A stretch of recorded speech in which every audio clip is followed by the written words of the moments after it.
Self-exiled Catalan leader Carles Puigdemont lashed out at Madrid after a court imprisoned separatist leaders who backed an ill-fated declaration of independence, inflaming the movement's resolve and threatening to deepen Spain's divisions. As the legitimate president, I demand the release of all the members of the Catalan government, Puigdemont said Thursday in an address on Catalonia television. This is a grave error. It's an attack on democracy. Pro-independence demonstrators took to Barcelona's streets when 8 officials from the ousted Catalan administration were incarcerated after Prime Minister Mariano Rajoy turned to courts to punish the independence movement. Officials from Barcelona's City Hall unfurled a banner that read "Freedom for Political Prisoners" after the decision to jail their group, which includes Vice President Oriol Junqueras. A defiant Puigdemont, TV3 said he spoke from somewhere in Belgium, told residents of Catalonia to prepare for a long and ferocious period of repression. With Catalonian regional elections called for a few days before Christmas, a poll published Thursday by the El Español news website suggested that pro-independence candidates are set to win 68 seats, a slim majority in the 135-seat assembly. Whatever the legal arguments may be, it looks like a tough approach that doesn't move the process forward and leaves positions more entrenched, said Angel Talavera, an analyst at Oxford Economics in London. Nothing gets mended, and we are no closer to any kind of resolution. Evidence emerged Friday of the possible economic strains caused by the crisis.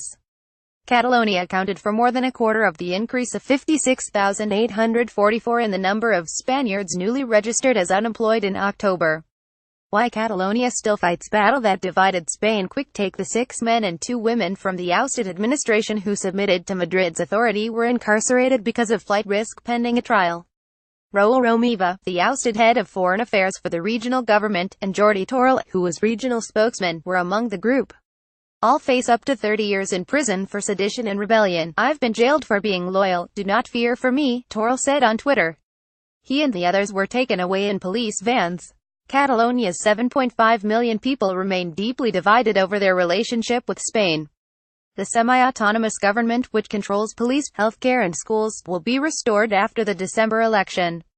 But it doesn't control the tax take that accounts for about a fifth of Spain's total. The legitimate government of Catalonia has been imprisoned for its ideas and for staying loyal to the mandate approved by the Catalan parliament, Puigdemont said on Twitter, accompanied by a photo of the ousted government.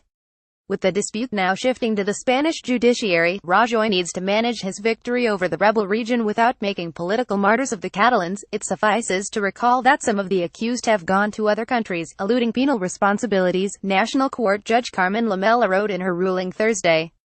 There is a high risk of repeat criminal action, taking into account that the criminal activities described in this ruling have been planned and carried out in a conscious way by the accused for more than 2 years. The spectacle of a democratically elected government in court and then in jail may be the last thing Rajoy needs as he seeks to bring Spain's economic powerhouse back into the national fold. This allows separatists to revamp their message going into the election, but the concept of actual independence remains remote, said Ignacio Molina, senior analyst at the Madrid-based Elcano Institute. They're going to be negotiating from a weekend position. Jamelon Scuvillas, a lawyer representing Puigdemont, said Spain's normally slow-moving justice system is moving quickly in handling the case of the former Catalan officials.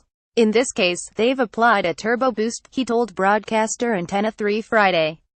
The separatists held a makeshift independence referendum October 1 in defiance of the government and courts. Rajoy sent in riot police, who beat voters as they shut down polling stations. That built momentum for the cause, culminating last Friday when Catalan lawmakers voted to declare a breakaway from Spain. Rajoy used emergency powers to seize control of the new Catalan Republic before it was even off the ground. Speaking to reporters outside the courthouse Thursday, former Catalan leader Artur Mas said the jailings will do nothing to resolve long-standing grievances. The more gasoline and wood you throw onto the fire, the bigger the fire gets, Mas said, with assistance by Esteban Duarte, Thomas Galtieri, and Rodrigo Orihuela.